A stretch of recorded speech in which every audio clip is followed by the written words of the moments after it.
selling price of the plant is 32,000. So I obviously earned a profit of 12,000. Okay. So profit we record over here to profit and loss account 12,000. Had there been any loss by sale of property, plant and equipment, you have recorded as by profit and loss account. Okay. Achha. In the adjustment,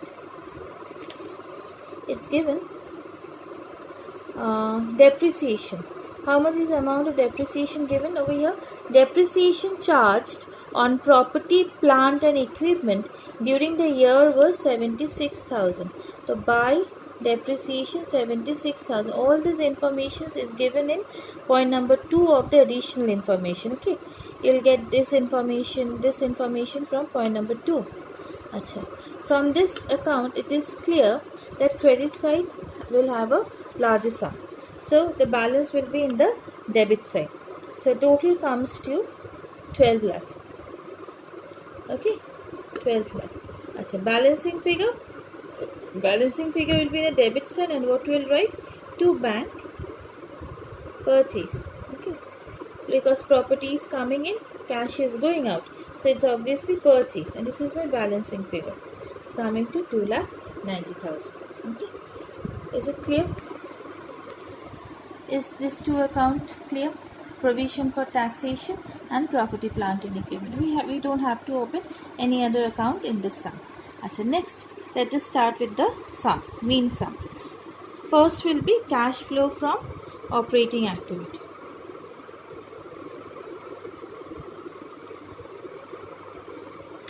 First part would be cash flow from operating activity. Achha.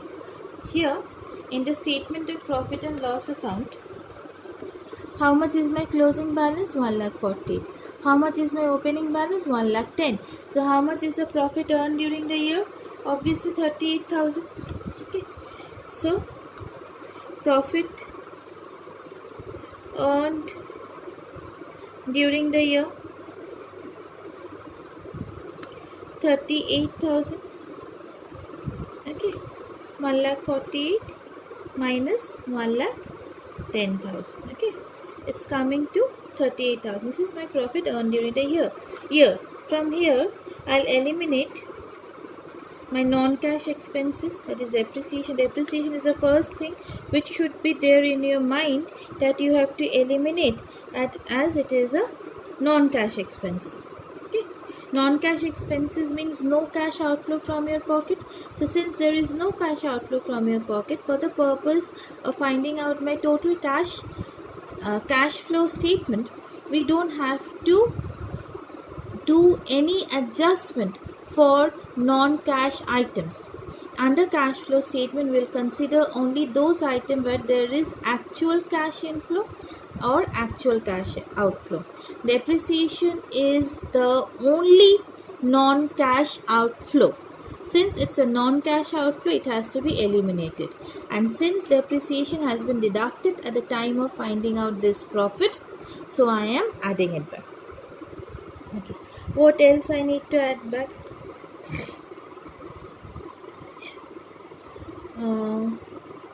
Dividend paid during the year 40,000. Dividend, we have deducted dividend at the time of finding out my profit, so I'll add back, because dividend is a financing activity. It will go under financing activity. This thing will not get reflected here in operating activity. Company sold property, plant and equipment. Achha, there was a profit on sale of fixed asset. The company sold part of the property, plant and equipment for 32,000, whose WDV was 12,000. Means that profit I had recorded in my profit and loss account at the time of finding out this profit. So that profit was added to this net profit. Now eliminate, because this is my financing activity, not my operating activity. It is 12,000. I've kept some space blank to find out if there is any item to add. interest accrued and paid during the year on bank loan. Okay, you have paid interest on bank loan. Okay, a payment of interest on bank loan is a investing activity. Oh no, payment of interest, you're paying interest, it's a financing activity. Since it's a financing activity, it will not get reflected over here. Now you may ask me a question that, ma'am, how to understand, okay, what to add, which items have to eliminate. Achha, I'm not sure if you know this thing, but from sales, if we deduct variable costs, we get contribution. From contribution, if we deduct fixed costs, we get EBIT, that is earning before interest and tax. From there, we deduct interest. Interest means bank loan, debenture interest, etc. Okay. We get EBT. From there, we deduct tax. We get EAT, earning after tax. This is earning before tax. This is earning after tax. From EAT, we deduct preference dividend. We get EAESH, that is earning available for equity shareholders. From there, we deduct equity dividend or interim dividend or both, and what we get is reserves. Okay, now this reserve is this one. This reserve amount is this one, 1,48,000 and 1,10,000. That means after deducting all these items, interest on bank loan, preference dividend, equity dividend if any, interim dividend if any, means after deducting all these items. But all these items are not your operating expenses. Okay, operating expenses are this. These two are your operating expenses. These are not your operating expenses. These are not your operating expenses. So at the time of finding out cash inflow from operating activity, you need to eliminate these expenses, and since expenses has been added, has been deducted, has to be added back. Now if there is any profit was deducted at the time of finding out my net profit. When a profit was added at the time of finding out my net profit, so if you have to eliminate it, you have to add. Had there been any loss on sale of fixed asset, then it would have been added back. Okay, because loss we deduct from gross profit to find out the net profit and so on. Okay, the sense it would have the same fate like that of depreciation, dividend and interest on bank loan. Okay, so what else are the items that we need to deduct? PFT, provision for tax. Remember, we deducted tax over here. Okay, so add back PFT. How much amount? PFT. Achha, we prepared an account on PFT. Remember, provision for taxation.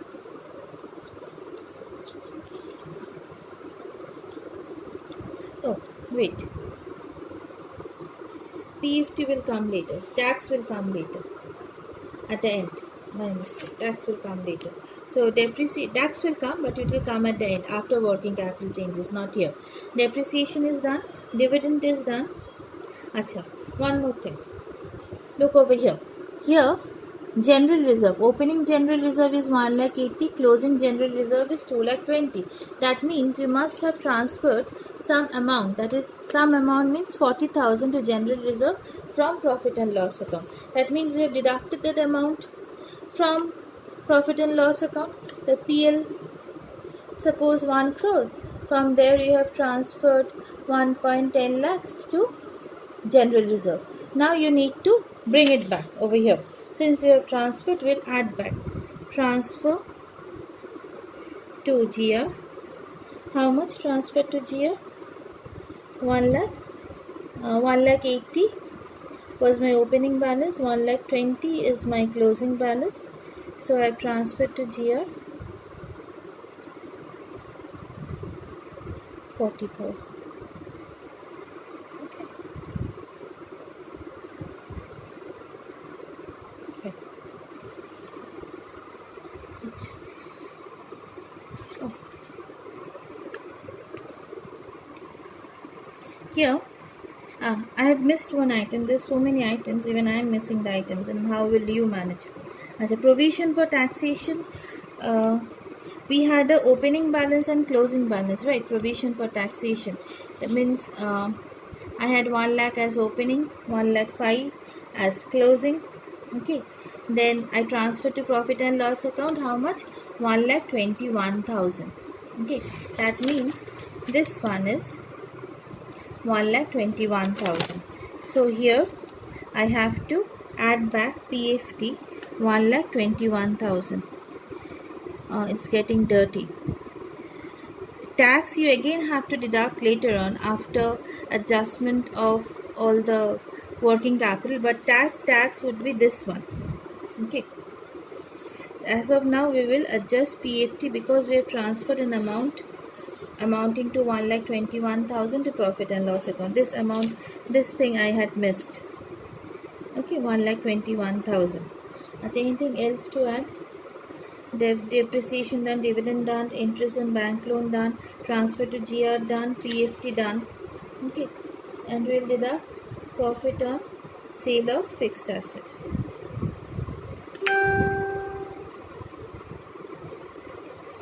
How much? 12,000. This is which one? This one which I have deducted. So this should come to, after adding and deducting all these things, this should come to 3,27,000. The thing is becoming a bit dirty because there are too many adjustments. We have to add back depreciation as it is a non-cash item. We have to add back dividend because it is my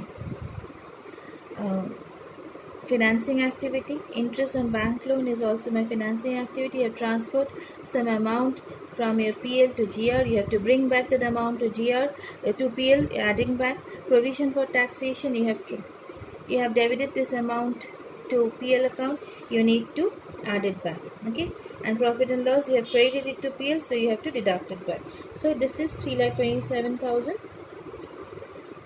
is my operating cash flow before working capital changes. Now we have to see the working capital changes.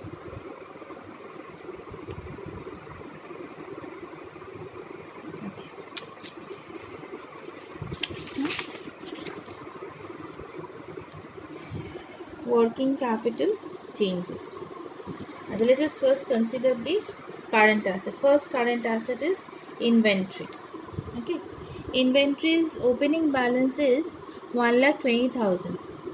Closing balance is 1,40,000. That means increase in current asset. Okay, no inflow of cash. No inflow of cash is as good as outflow of cash. So deduct. Okay. Next is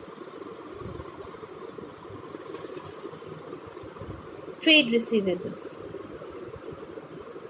Trade receivables opening is 80, closing is 95,000. Look, what I am doing over here is considering each items of current asset first and then considering the items of current liabilities.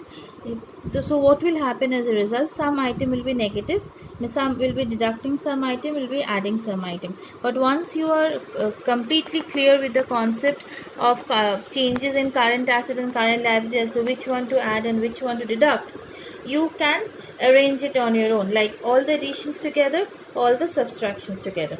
Anyways, my trade receivables opening is 80, closing is 95. So there is increase in trade receivables. That means debtors has not paid me 15,000. So no inflow of cash. No inflow of cash is as good as outflow of cash. Then we have cash and cash equivalent will not consider over here. We are lucky enough both the current assets are increasing and it is negative.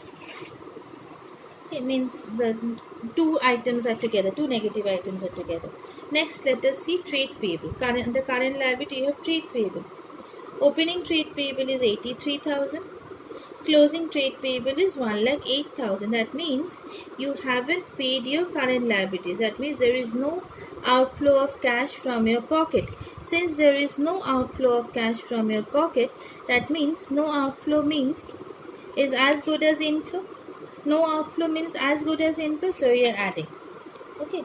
Next is after trade payable, we have provision for taxation. But provision for taxation will not consider over here because provision for taxation we have already considered over here. A part of it already considered over here and another part we will be considering it soon. so will not show anything over here. So this is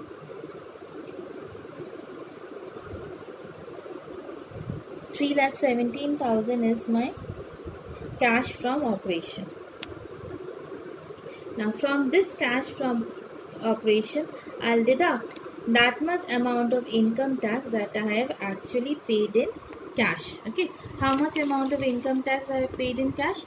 1,16,000. So here I'll write 1,16,000 and it's coming to 2,01,000. This is my cash flow from operating activity. Okay. Next is cash flow from investing. Investing means when I am selling any fixed asset, when I am purchasing any fixed asset, or when I am receiving any dividend or interest. Here I am not receiving any dividend or interest. I am only selling and purchasing a fixed asset. So here I will write sale of fixed asset, sale of property, plant and equipment. I am not writing such a big thing. I am just writing fixed asset. You should write property, plant, equipment, and purchase of fixed asset. How much fixed asset I have purchased? 2,90,000. So 2,90,000. If I am putting a negative sign over here, don't put minus sign over here. So it's coming to negative 2,58,000. Okay. Next is investing. Then is financing activity. Okay. Under financing activity, what happened? Securities premium. Okay. My opening securities premium was 50,000, closing securities premium is 60,000. That means I have received security premium amounting to rupees 10,000. But securities premium are not received for free. I must have issued some share capital. That is why I must have received some securities premium. Now how to understand that? Look over here in the sum. Opening share capital was 4 lakh, closing share capital was 5 lakh. Okay, opening share capital 4 lakh, closing share capital 5 lakh. That means I must have issued share capital worth rupees 1 lakh, along with which I have received a securities premium worth rupees 10,000. So entire issue of shares under financing activity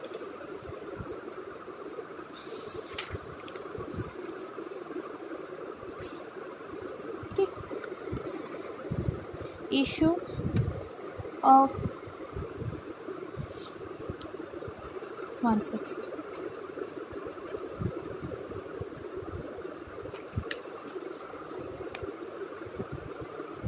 Issue of share including premium. Okay, my opening balance was 4 lakh and my closing balance is 5 lakh. That means I have issued shares amounting to rupees 1 lakh. Issued share means I have received money along with premium 10,000, so it's 1,10,000. Achha. Then there was a bank loan. Look over here. The long term, one second, sorry. So long term borrowing, bank loan. Opening bank loan was 2,10,000 and closing bank loan was 2,40,000. That means I have raised a further bank loan of 30,000. Okay, so bank loan raised 30,000. So it's coming to 1,40,000. Okay. Achha. Now what to deduct? What to deduct? That information you will get from your solution only. You have paid interest on bank loan 24,000 because it was a financing activity. You have paid dividend amounting to 40,000 because it was a financing activity. So these are the two items that I'll deduct. Interest on bank loan 24,000 and dividend 40,000. So it's coming to 1 lakh. 1 lakh minus 24 is 86,000. 76,000. I'm sorry. It's coming to 76,000. So adding cash flow from all the three